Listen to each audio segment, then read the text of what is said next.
Bitcoin is close to becoming worthless. Let's go.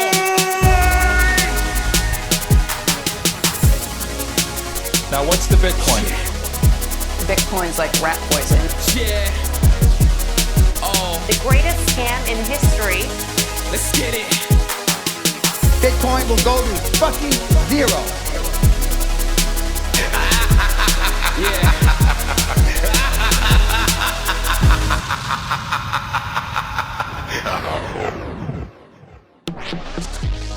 Alright, you ungovernable misfits. I'm your host, Max. Everybody knows that Bitcoin is useless, worthless, and doomed to fail. But what if everyone's wrong? What if it's the system that is doomed to fail? Join me as I speak to some of the brightest people in the space and slither to the deepest, darkest depths of the Bitcoin rabbit hole. Welcome back, everyone. This is actually a recording from a couple of weeks ago. I sat down and spoke to Hodl Tarantula. Some of you might recognise him from Twitter. He is doing off-grid mining. It's something I was very, very interested in, and I'm so glad I had him on. Had an awesome discussion. We talked about Bitcoin, guns, and freedom. It doesn't get any better. So I really hope you enjoy this discussion, and before we dive in, I just want to say, if you're not mining, if you're not going KYC route, then make sure that you check out my sponsors, CoinFloor UK. If you're going to trust your information with anyone, if you're going to use KYC, make sure that it is someone you can trust.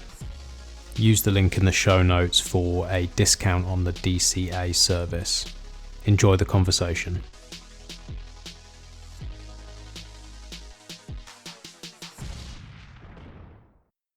Hodl Tarantula, how are you?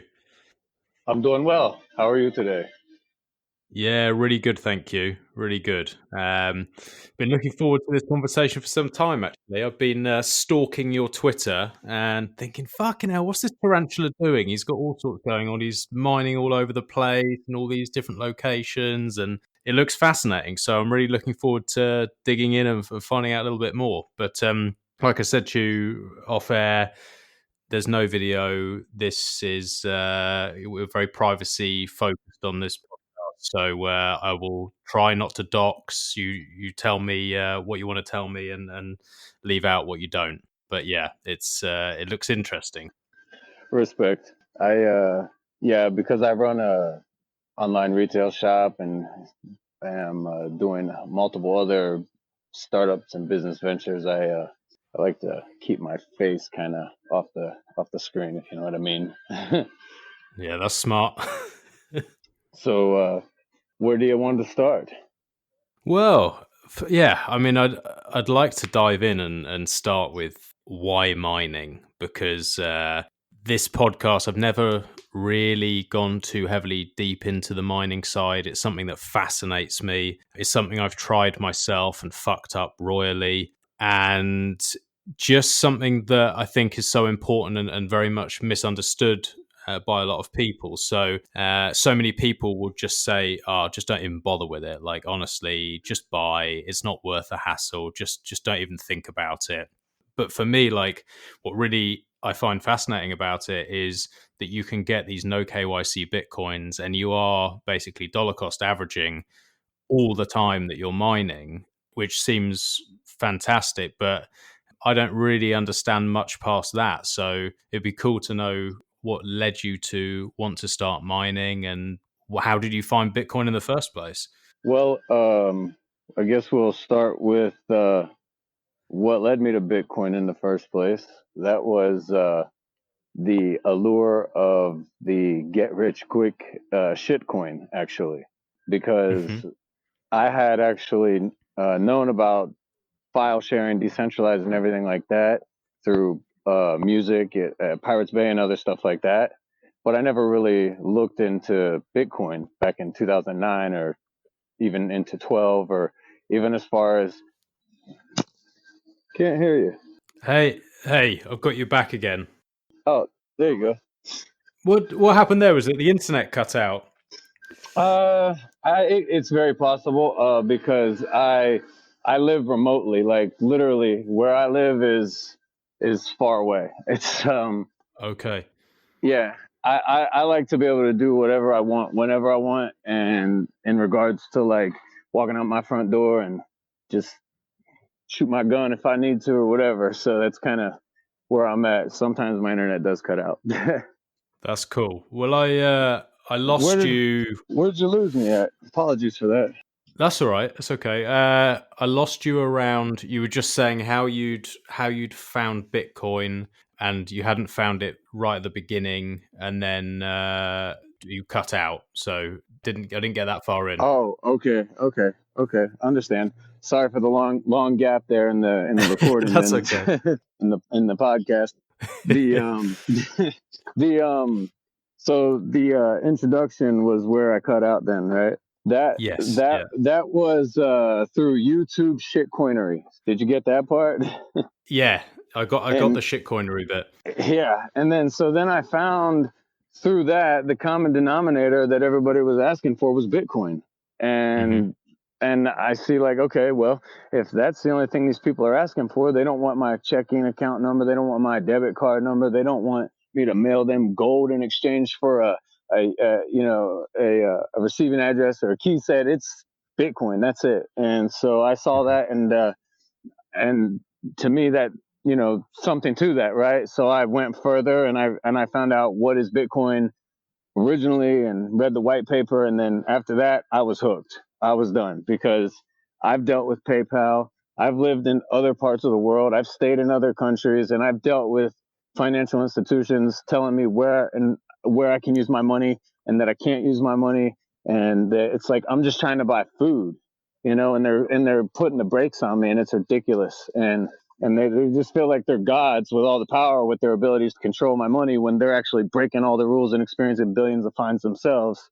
It's just absurd. And so I was in love with Bitcoin when I found out what it was. At that point, the libertarian in me said, it's time to figure out how you can support this and drive it. And because I'm somebody who likes technology and used to work in an automation and robotics facility for an e-commerce distribution center, the mining aspect of it really appealed to me because I want to know about the inner workings of this technology. And so then I read about the mining and how it is actually a way to provide security to the network for my peers, which to me is awesome because I always want to help somebody else. If I was, my internet cut out on you again. Yeah, so I've got you now. We cut out at, you were saying about supporting the network through mining. Hey, maybe we should start over. We're only 15 minutes in. I just linked up my phone to my Wi-Fi because I got Wi-Fi through satellite and it never cuts out. Okay, fine. Well, I can edit the other bits together anyway. So if we just start with, okay. So it's fine. It's honestly, it's not a problem. Okay. So I got as far as you wanted to work on supporting the network. You realized mining would be a good way to do that, and then you cut out. Right. So I wanted to support the Bitcoin network because I realized it's true financial freedom. It's what it is it's perfect way for us to salably store our time, our efforts in across space and time. It's nothing we've ever seen before in history. I knew I had to support it going forward. And being that I was involved with the automation, robotics, and stuff like that in the past, I knew that I'd be able to figure it out eventually, even if it was just through trial and error, A/B testing and failing. I'd be able to push through and succeed. I had no doubt in my own abilities in regards to that. So I just, knowing what it was, I needed to know how I could support it and drive it, and that's what mining was for me, and that's why I got into mining. At first, I saw Bitcoin. Yeah, I thought, okay, I'll get rich first, right? Then I thought, wow, this is way more than that because of the crap I've dealt with in other countries in regards to them putting the thumb on me in regards to my finances when I'm just trying to buy something to eat, and it just kills me. And so I knew having to support this and help it and grow it was very important to me. Yeah, that's a feeling I've felt very much myself as well. This is not just about money. This is something so big, something that is, at the end of the day, it's about just putting your middle finger up and saying fuck you to everyone who has taken the piss, everyone who is trying to put down normal people, to hold them back, to restrict us, to control us. And at the end of the day, they can't win with this. And it's the most exciting thing when you think about that, when you think about their smug little faces and that smirk being wiped off their faces, because at the end of the day, this is just better system and they're fucked. It is. And the thing is all the FUD comes because of their fear of loss. And that loss is control of power, period. I understand that because, you know, if you've ever been in a situation where you were having a lot of fun in the past and you all of a sudden got involved with a couple Bobbies or Johnny Law because of that, you are now experiencing fear in a real way because you're about to lose your power, and your power is freedom of choice over self. And when you're facing any type of trouble, that is a real consequence. And so if you've ever had, you know, the fear of loss, you know that you get angry and you get scared, and that's where they are. They're angry and they're scared because they see that literally, like Christine Lagarde said recently, even if there's a small escape, it's unstoppable.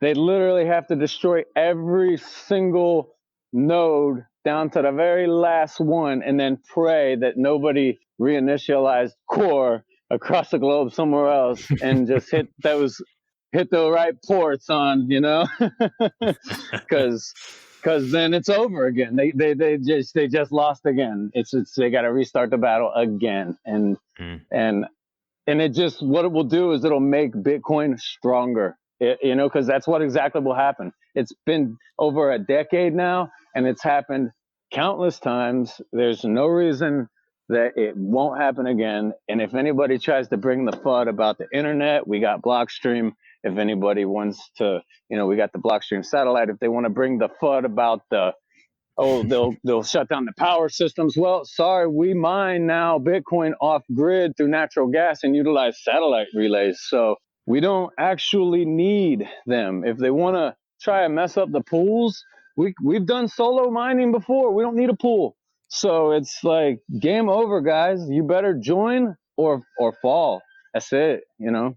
And in America, their institutions are starting to recognize, and they're starting to pick up the pieces. And you know, the Office of the Comp Controller, they gave them the permissions to allow the banks to start doing their little thing with it. And they're all still scared, though, because it's new tech. It's frightening to them. It's hard asset. It's easy for them to lose because they're not familiar with it. So what you got is, you know, you got a slow entry, and where they want to issue a slow entry to a space that's very tightly controlled on an asset that is not controllable. So you're going to have a lot of fear in regards to entry, I think, and you're going to also be dealing with the fear of loss from the actual central bankers that issue the rehypothecated funds that are out there and everything else. Because if we're pegging things to Bitcoin now, man, people are going to start becoming insolvent publicly, and it's going to be outrageous in proportion, to the extent that it's going to cause societal repercussions long term. You know what I mean? If things change over that way. That's why you hear people say that a hyper-Bitcoinization economy could be detrimental to society. And I think that has a lot to do with why. Yeah, I completely agree with that. I think the thing is that it's not the hyper-Bitcoinization that causes the problems. The problems are already there. The problems are there because of the old system. The problems are there because of these greedy fuckers. And at the end of the day, Bitcoin wouldn't be here if they'd have just not been so stupid and greedy and evil. Well, you're hitting the nail on the head, so they say. They got, you know, statistics from 1930s cost of living, and you got statistics of today's cost of living. And if you look at where the wages have changed pace through the 70s, when we started to from the 30s going forward, they started changing up and becoming all these greedy, you know, conniving, thieving career politicians and corporate, you know, driving cut the wages, keep the top healthy and fat. It is just long term, it turned into something ugly. They lost their ways, and Bitcoin reins it back in. Problem is that it ain't enough for everybody. So you know what happens? It forces people to do things they wouldn't normally do. In a system where they think that they can just print, all they're going to do is just keep driving the inequality. And really, you're going to end up with people that say, oh, well, Bitcoin was not equal because we're not getting it at that cost and everything. But at the same time, it wasn't like nobody told them, people gave the information and said, take it or leave it, That's like Satoshi said, this is what it is. If I don't have time to explain it to you, you take it or you leave it. Yeah, and everyone's on the same footing. Everyone had the opportunity to spend the time to understand this stuff, to learn about it, Right. to take a dive. And the majority of people can't be bothered. They're too lazy. They're not intellectually curious, or they put themselves in a little box of what they've been told. And it doesn't get them views and it doesn't get them likes, so they're not interested. Yeah. If they can't post it and get like an instant response that'll drive the dopamine in their head that tells them, hey, this is good, then that's not really long-term probably going to stick with people, That's how people have become programmed, it seems like, over the years with these phones and stuff. I mean, they're great, but at the same time, they can be a curse. I mean, I've seen guys sit around for hours at automation jobs, and instead of doing like preventative maintenance work, they're just scrolling on their phone saying, well, if it's going to break, I'll fix it, then it'll break, but ain't nothing happening now. Well, you know what? You can go throw some oil on there and maybe it'll run for another couple of months before it does break. That's what's called preventative maintenance. But like the whole of society has lost their way, it would seem like, in regards to life preventative maintenance. And when like you look at your finances, how do you want to store your wealth? That was one thing that Bitcoin taught me about, was real economics and how money is conceptually what we are willing to accept for our time, our valued time across, a distance of time and space, right? And our efforts. So if I'm looking at something like learning through the economics that I got into through Bitcoin, and I'm no PhD, but if I'm storing my wealth in something that's perpetually like getting inflated away, then like Michael Saylor said, you got an ice cube and it's melting. What are you going to do with it?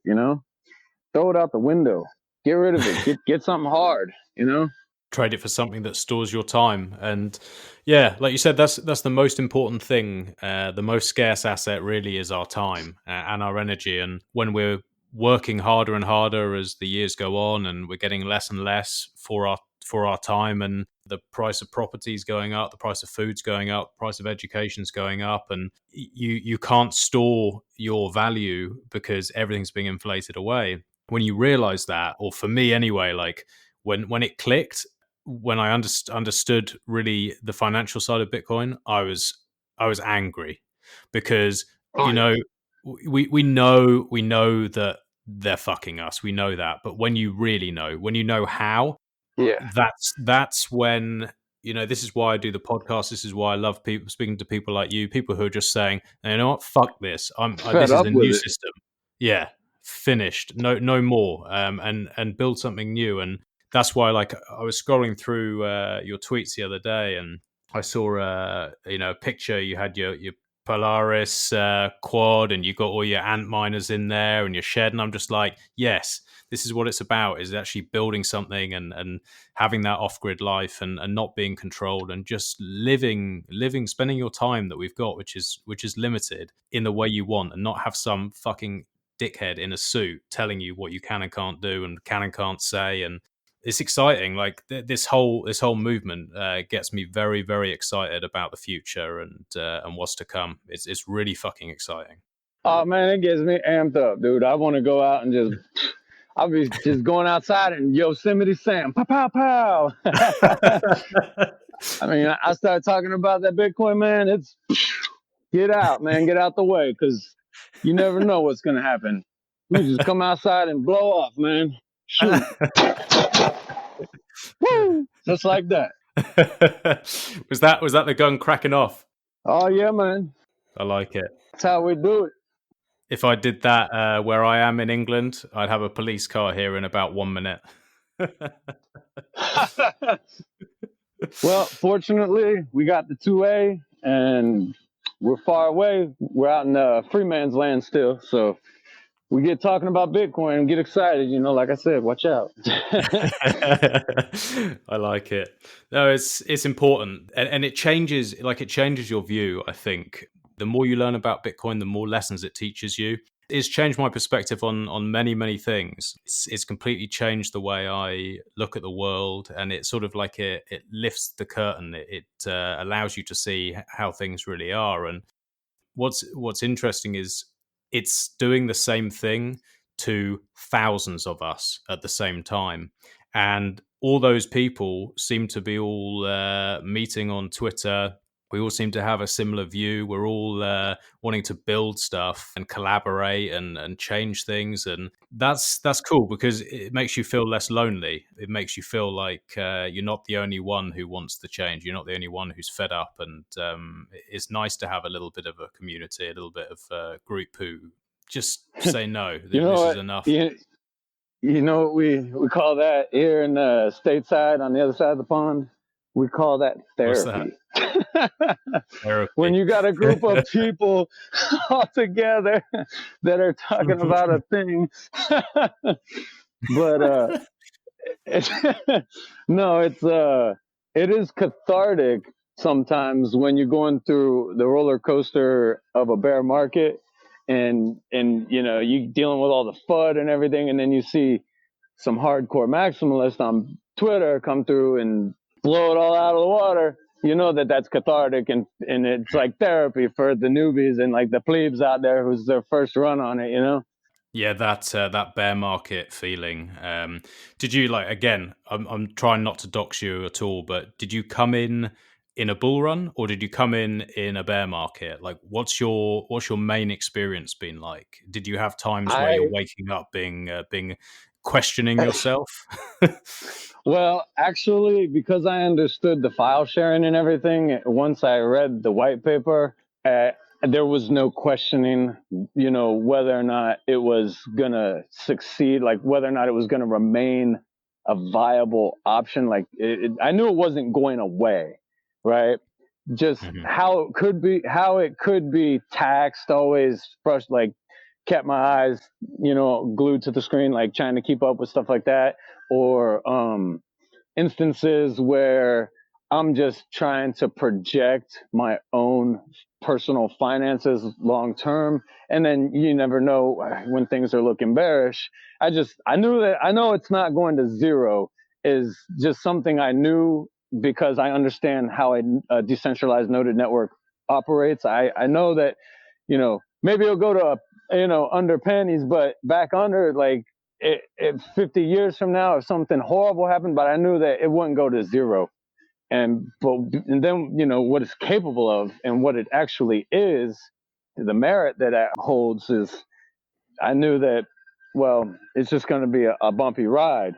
You know, I'm not saying that I'm some kind of prophet, but I mean, if you understand technology that's behind this, like Christine Lagarde said, if there's even a small escape or a leak anywhere, there's no way it can be stopped. And it's true.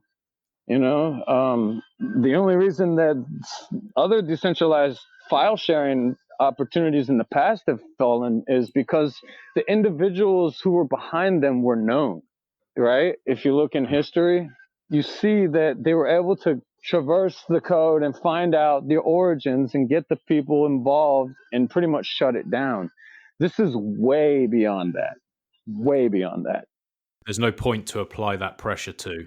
Exactly. So when you remove the weak links in the chain like that, you know, you got something hard. You can put faith in it.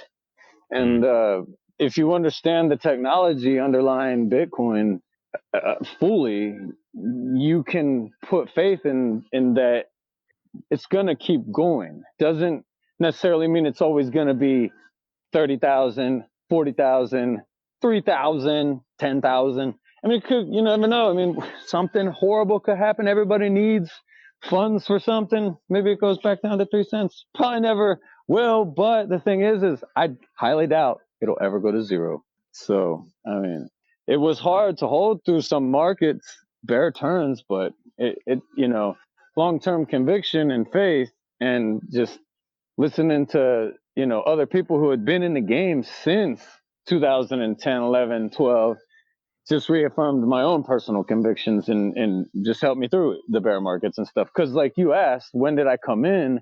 Well, I got introduced into shitcoin back in mid 16 into 17, and that was I took an L on that of 25K, and that L had me so angry. I understood that, well, what's going on here, is the only thing they're asking me for is Bitcoin. And so when I seen that, like we went through that already, but once I read about that and got a firm understanding of that, I decided to start buying in. It was into that bull run, and I didn't sell out. I kept buying in up until like the $19,000 price. Mm-hmm. And I was in the red for a good long ass time, but because of what it was and I knew what it was all about, I just kept stacking it. Yeah, me too. I bought into tops and then I just kept moving, Yeah, if you're a long enough time frame on it, it doesn't matter. It really doesn't matter. And if you're pricing things in, if you're just looking at how many sats you've got rather than what that is in a USD shitcoin, then it doesn't matter. It just holds. Absolutely. That's right. I mean, I was fortunate to be smart enough to pick up work as an automation tech to keep some dry powder on the side. So when we hit, 3,500 back in March last year, man, I killed it. Let's say I got more than 10, but less than 20 Bitcoins on that run. Nice. And dude, I was making up for all the differences that I missed in regards to buying the top back in 17. But even if I was still in the red, I'd still be doing this just because of my principles on what this is. I think that's what separates people. I think that makes it much easier to hold when it's out of principle. It's out of wanting to change things. It's wanting to be able to say fuck you. It's all of those things, and then actually the price doesn't matter so much. People have asked me the same thing. It's like, oh, what if it dropped in half? What if it dropped in half again and again and again? Well, where would you sell? It's like never. No. I never sell, because even if it goes to 1 cent, I'm never selling. I'll still be buying because it's my way of saying fuck you. And there's so many people I want to say fuck you to. And this is just the most efficient way of doing it. Well, that is a beautiful part of it, but also I got family in other parts of the world that are hardworking, honest individuals. They pay their tithe from their blood and sweat to the government every quarter, just like I do. And they still, because it's insane in other countries, even worse than here, the inflation, the money manipulation and everything, sometimes they ask me for help. And I do not want them to have to deal with the bull that they're going to have to put up with going to the bank. Where'd this money come from? Why are they sending it to you? Like, this is my family. If I want to give them something to help them, you do not need to fill out a 50-page report. This is absolutely absurd. I mean, what gives? There's nothing in our history that would say that we're doing some illicit activities. It's not like we're on some type of, we are all probably being watched by the state and the feds, but currently we are not on any type of criminal watch program. So there's get off it, But Bitcoin, when they text me that, hey, look, we're going to travel from we just had a bunch of protesting going on over in India because of the farmers, right? Mm-hmm. I have family that was traveling from Amritsar all the way down to Delhi, and they needed money to help them to get there. I sent them Bitcoin because fuck, I know a bank ain't gonna make it happen in the amount of time they need it. They need petrol now, not 2 days from now or a week from now. And you know what I mean? And it's the middle of the night, Bitcoin. It's incredible for those sort of things. Just that ability to move value around the world is insane. With no permission. Like it really is. It is really world changing. And what's even more exciting is when people are doing what you're doing and getting this no KYC Bitcoin, which I see as a real problem because so many people are piling in using KYC services, that they're not caring about their privacy, and these things catch up at the end of the day. But when more people, and I hope more people take this view of like, you know, mining and no KYC and all this stuff, like it does reach a point where they have to just give up. They're not going to be able to continue to monitor it. They're not going to, with tools like Samurai and Whirlpool and these kind of things. Things are going to get very, very difficult for them to interfere in any way. No, you're right. I gotta say that if people are trying to do their no KYC stuff just so they can avoid, you know, what do you call it, dealing with the government tax situation, you're gonna end up in a lot of trouble because of how Bitcoin technology works. You know, being able to look through the blockchain and everything, it kind of is not advantageous to most people to try and do that because they're not technically advanced enough in regards to covering their UTXOs and tracks, let's say. You know, like let's say somebody wants to use Samurai or Wasabi, and then they're, you know, they might actually send funds that were coin joined to one wallet, and then not realizing it, they might have gotten another wallet on an exchange dusted, not notice, and then send that Bitcoin to that wallet that had those coin join coins sent to, and they're just defeated the purpose of all that. You know, It's hard. There's some nuances that you need to know about, and you just got to know about the technicalities in regards to what you're doing, or else trying to do something, you may end up getting in trouble. You know what I mean? But I mean, I am all for no KYC when it comes to me getting what do you call it, home invasion type experience, because the exchange got hacked and they weren't, you know, good with their security. Like literally, my house, we're armed to the teeth, like nobody's business. And I'm about to install a turret out in the front lawn and have that thing raise up out of the ground when somebody approaches. Now, but that's only because ledger hackers beware. I don't play with Ledger. Cold card Wasabi. Thank you very much. Yep. Yeah, Ledger, just no more. But I started with them because it was like what everyone used, and I've used Cold Card for probably the last year or something like that, and it's just worlds apart. And what Ledger have done is just fucking ridiculous. And you know, like what you're saying there, you're like, oh yeah, I'm gun to the teeth. Like if I had that list now, if anyone has a list and it's got Hodl Tarantula on there, just fucking avoid that house. Come to mine, because I live in England. We're not even allowed guns. Like we can't protect ourselves. You know, I might have a hammer or like a screwdriver, but you know, you're gonna take the L. You're gonna take the L, so I don't have to take a body. Yeah. But yeah, I mean, we can't protect ourselves, and you know, the police that are supposed to protect you are fucking certainly not going to either. And that's one of the big issues. Is like, you know, we have this nanny state. We have this. You're not allowed to have any sort of control. You're not allowed to protect yourself if someone breaks into your house. All this stuff, and that's when these sort of hacks. You can't protect yourself if somebody breaks into your house. No, literally, you're not allowed a gun in the UK. You can have a shotgun, but you have to have a special license and have you better have some hunting land to go with that shotgun, huh? Yeah, exactly.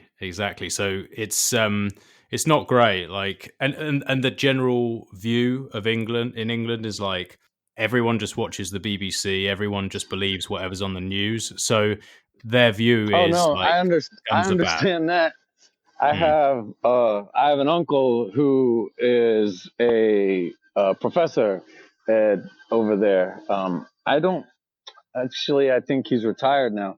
But his two sons come over here sometimes, and they absolutely love coming to my house because of the things you mentioned. You know that they're like, oh, you don't see this over there, and they say that it's very impressive in regards to that kind of those kind of rights, actually, rights to information and rights to protect yourself.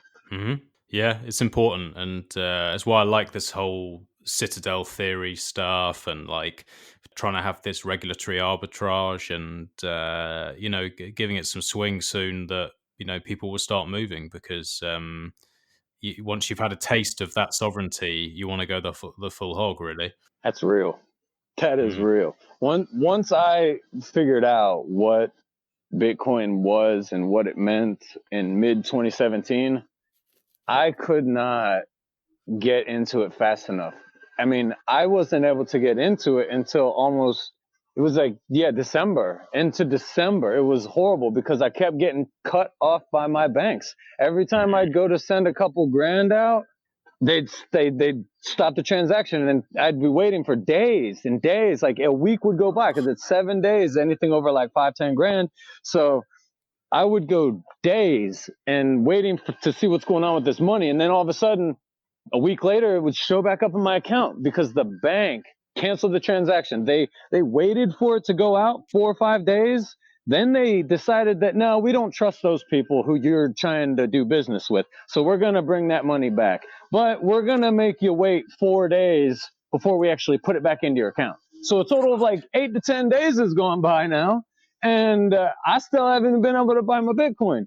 And this happened. I'd go to a different exchange and try to send it there. And it happened again. It literally, from the time I really, really found out like and needed to get into Bitcoin, I probably would have been obtaining it faster if I would have just, went and straight bought the mining equipment. But I wanted to experience it first. And so I wanted to buy a few $1,000s first. And then I wanted to use a little bit of that to buy some mining equipment, right? Because I know that also when I tried to buy mining equipment from overseas, I got my transactions were blocked by the banks again. Mm-hmm. So even when I tried to buy it, the same thing would happen. So it was like probably middle of December in 17 when I finally was able to get actual currency onto an exchange, and then actually was able to start getting my mining equipment and stuff. And really, like, I started out with R4s and because those were what I could do cheaply and get enough of on 110 power. Then I upgraded my power. I did S9s, and then I had to upgrade my power again. I got like 600. I'm running like 600 volts now, and I got just on the home farm, we got dozens kicking. But like out in the field, there's a lot more. There's hundreds out in the field. But I got partner now out in the field, so things are going swell there. If you're gonna do anything real great, truly great, you can't do it alone. It's impossible. Look at all the greatest men in history. I'm not trying to compare myself to one of them, but I'll tell you what, everybody who's participating in anything like this, Bitcoin, and developing and building. Yep. I got you again. I lost you at having a partner, and and how the greatest men in history have partners. Oh yeah, if you look at any of the men in history who have, done truly great things or changed the world, you look at any of them, they all have a handful of individuals standing behind them or with them that made it possible. Mm-hmm. I mean, you got Jeff Bezos out there, did great things helping people to get products with Amazon, right? He developed that business. That's pretty impressive, right? He had to have a board of directors with that, right? You got guys like Elon Musk and Henry Ford. They had ideas, but there's absolutely no way any of these guys did any of the stuff they've done by themselves. It was collective minds and, principle and that directed these great movements and ideas, you know.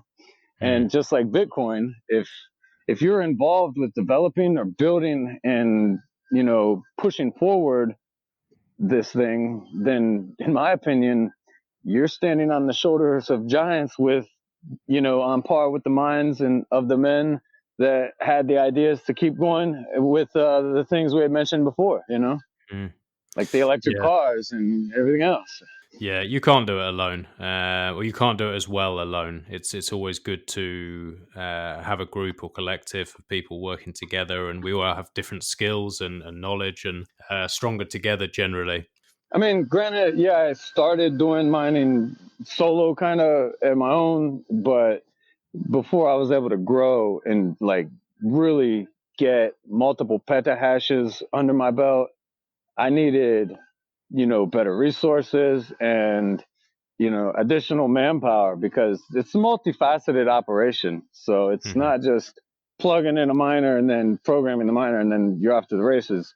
There's a lot more involved with doing things off of the actual electric grid, you know. So with that, I wouldn't have been able to do what continue to do what I'm doing today if I wasn't humble enough to admit that I might need some assistance in regards to building this out.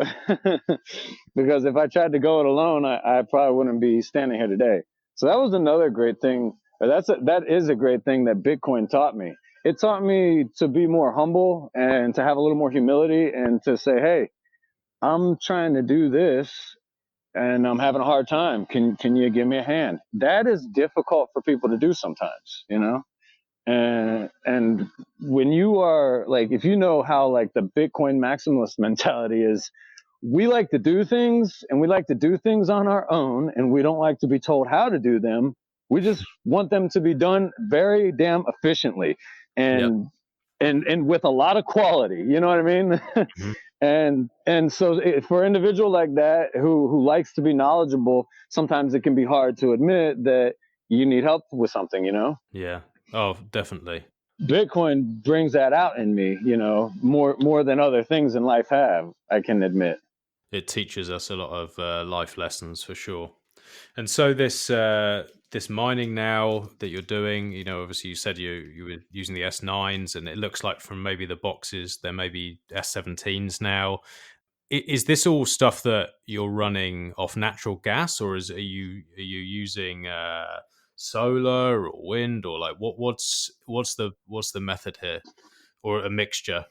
We're natural gas is the main, and then I have a testing facility that operates off of the regular grid at 600 amp capacity. So we're like, I'll pull a quarter megawatt off of just the testing site, and then the all the rest goes back out into the field.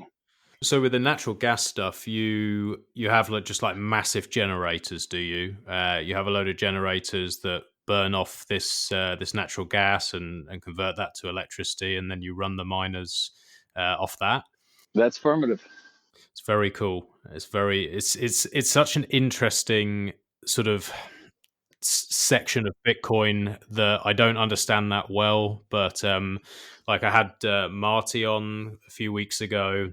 I know he's doing a lot of stuff with Great American Mining, same sort of natural gas idea, and some of the things that I've been hearing just in terms of figures of the amount of natural gas that would otherwise be flared, and just the amount of power that there is out there available, it is crazy. Like it's mad that would otherwise just be vented or flared, and that now it can be used for this. It's literally enough to power the entire country.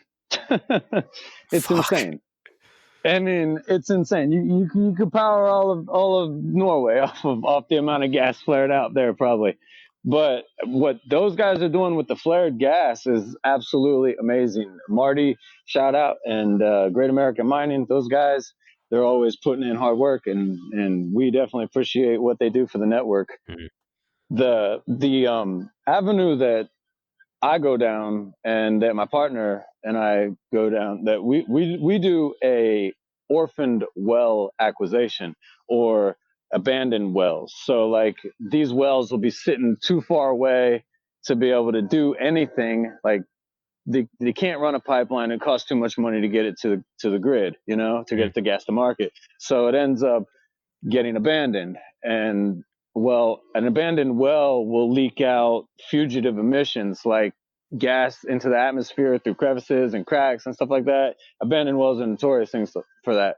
What we'll go do is just pick up that well and then go ahead and refurbish the head and everything coming off the well and clean it up, make sure it's tight and secure, drop a generator on there, make sure there ain't no leaks, leak tests or anything like that.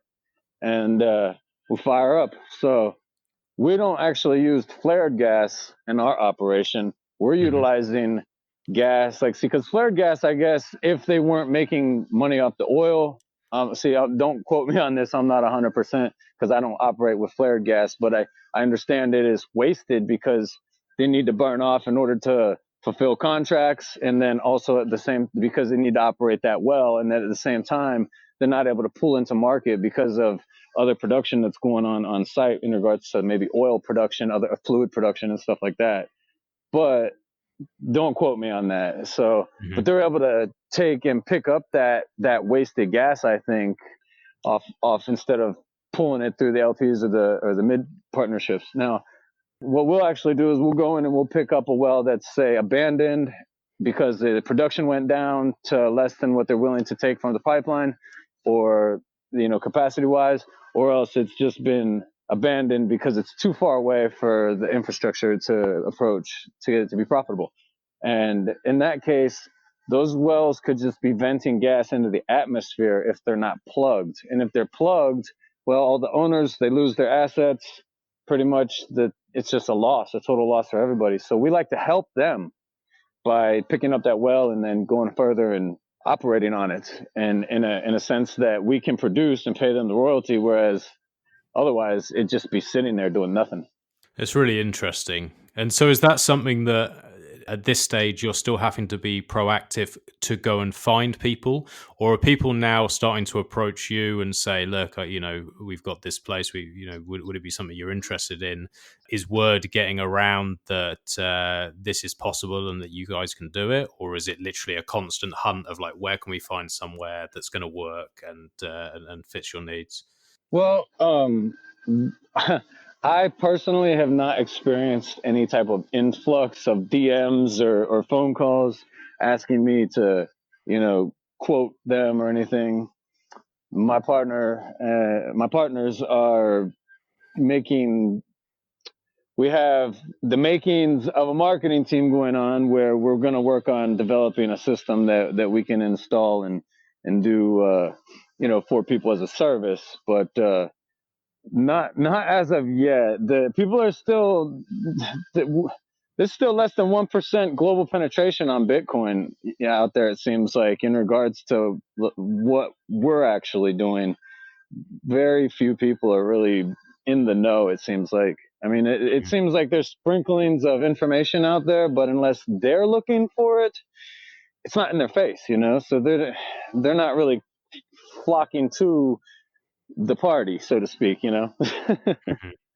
Yeah, well, I guess that works in your favor for now. You're very early doing what you're doing, and from what I understand, it can be very scalable. It sounds like these sort of abandoned wells, I assume you can get good kilowatt hour price, and as long as you have the know-how and you can get out to these remote locations, it sounds like it's a brilliant business. Oh yeah, if you can make the trek, it's worth it. Not only just because you're off grid, supporting a decentralized network, truly making it more decentralized, because we're so far away. There's absolutely no power for anything out there. We're making our own power. We're getting our own internet connection. We don't rely on any cabling. And so it just adds that much more nuance to the freedoms how free Bitcoin is, how sovereign it actually is.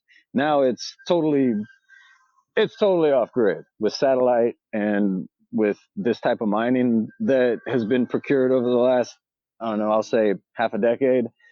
It's it's an unstoppable force that is to be reckoned with by anything that stands in its way.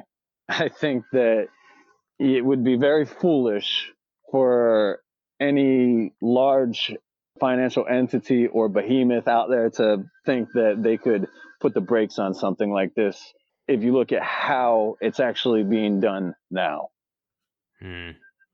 Yeah, I think it's without having some sort of fatal bug or some sort of just thing that we can't imagine happening. I can't see this slowing down. I can only see it accelerating. And what's so interesting is like the financial incentive outside of all the philosophical stuff, outside of the revolutionary stuff, outside of the tech, outside of all of that, is that it's in the interest of anyone who wants to make money to do it. And basically all humans are fucking greedy. So like it would be crazy for people not to want to do this, to get involved in whichever way they want to get involved. And what you're talking about and what Marty's doing and anyone who's doing anything with the oil and gas industry or any stranded power, it may even be solar or wind or whatever. If it's stranded and no one's using it and they haven't got the pipelines there, then what else are you going to do? Like, what else Right. is there that can do this? And the answer, I think, is there's nothing. Well, and that's the thing. What would you put out there that would benefit society and not just be a consumption, an establishment of consumption? You know, I mean, if you're going to put something on an energy source remotely, it better not be a damn chicken, like, like some kind of chicken stand or something. Like a franchise. It needs to be something that can provide a benefit to society, like the energy itself would be providing. Does that make sense? Mm-hmm. So you're putting two good things together. You have something that benefits society, the energy source there, and then Bitcoin. So you're just stacking good on good. Yeah, it's incredible. Well, yeah, it's something I really would love to try, the mining stuff myself. I think what always puts me off is just the fucking cost of power here is disgusting. And Well, it's yeah, if I have a theory on that. See, I don't discourage mining and I don't tell people just buy and hold it. I tell people that you're better off to buy and hold Bitcoin if you don't want to pay the premium for the power that it's going to cost you to mine, or if you're just trying to do mining as a hobby, because mining at a loss is psychologically damaging for people when it comes to, the dip, because then you're really paying for the dip now, and sometimes people will unplug, which I don't believe in that. I'm not unplugging ever. I mean, I'll go work I'll go back and work at another horrible corporate institution if I have to, but I will not unplug, And now that I'm doing it off grid, I don't have to. It's perfect. So, but that's the thing there. If you're a profit monger and that's all you're in it for is the dollar, then I would suggest that you just buy Bitcoin. But if you are passionate and you're here for the revolution, like they say, then get into mining as a hobby. You'll enjoy learning if you like learning stuff, and that's a good route to go. And I don't mind helping people if they have questions. They can always hit me in the DM. It's just I've gotten away from GPU mining. I don't mess with that. But I mean, helping people figure out ASIC issues and stuff. It's it happens. If I have time, I don't mind helping people. I've been pretty busy lately. I've been going about 100 miles an hour, it would seem like. But it's a labor of love. So it doesn't seem like I've worked a single day since I left the corporate world and came to the Bitcoin overlay. That's very cool. That's very, very valuable, is that you enjoy your time when you're working. Like, I don't think that you can really put a price on that. If you're excited to go and be setting up these projects and exciting to be doing what you're doing, that's incredible, because most people fucking hate their jobs. Like, most people hate doing what they're doing. And if you can enjoy it, that's awesome. Oh yeah.